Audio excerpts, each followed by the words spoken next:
మనం జనరల్‌గా వంట చేసేటప్పుడు గ్యాస్ స్టవ్ ఫ్లేమ్ వచ్చేసి ఒక్కొక్కసారి తక్కువగా వస్తుంది కదండీ! అది ఎలా ఇంట్లోనే రిపేర్ చేసి మంట బాగా హైలో వచ్చేట్లు చేసుకోవాలో చూపించబోతున్నాను. ఇది రిపేర్ చేయడానికి మనకు 2 వస్తువులుంటే చాలండి.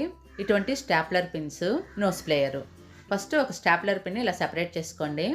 ఇలా సెపరేట్ చేసిన తర్వాత 2 సైడ్‌లు బెండ్ అయి ఉంటాయి కదా! అవి స్ట్రెయిట్‌గా చేసుకోవాలి.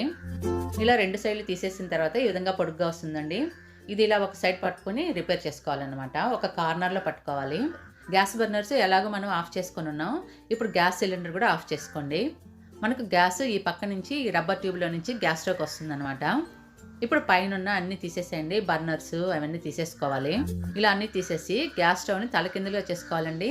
ఈ విధంగా రబ్బరు ఈ సైడ్‌కి ఉంటుందన్నమాట. అందుకని బ్యాక్ పోర్షన్ ఫ్రంట్‌కి వచ్చేట్టు చేసుకోండి. ఈ విధంగా గ్యాస్ స్టవ్‌ని తలకిందులుగా చేసుకోవాలి. గ్యాస్ ఇలా రబ్బర్ ట్యూబ్‌లో నుంచి ఇలా పైపుల్లోకి వస్తుందండి. తర్వాత 3 బర్నర్‌లకి వెళ్తుందన్నమాట.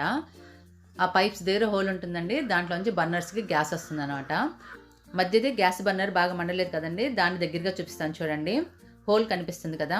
ఈ స్టాప్లర్ పిన్‌ని ఒక సైడ్ పట్టుకున్నాం కదండీ! అది లోపలికి పంపి ఆ హోల్‌లో నుంచి ఈ విధంగా లోపలికి పంపించాలి.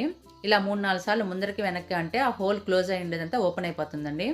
తర్వాత మీకు కావాలంటే మిగతా బర్నర్స్ హోల్స్‌కి కూడా ఒకేసారి క్లీన్ చేసుకోవచ్చు. పెద్ద గ్యాస్ బర్నర్ కూడా చూపిస్తాను చూడండి. ఈ విధంగా 3 బర్నర్స్ ఒకేసారి క్లీన్ చేసుకుంటే పనిలో పని అయిపోతుందన్నమాట మనకు. ఇప్పుడు మళ్ళీ గ్యాస్ స్టవ్‌ని నార్మల్‌గా ఎలా ఉంటుందో ఆ విధంగా తిప్పేయండి.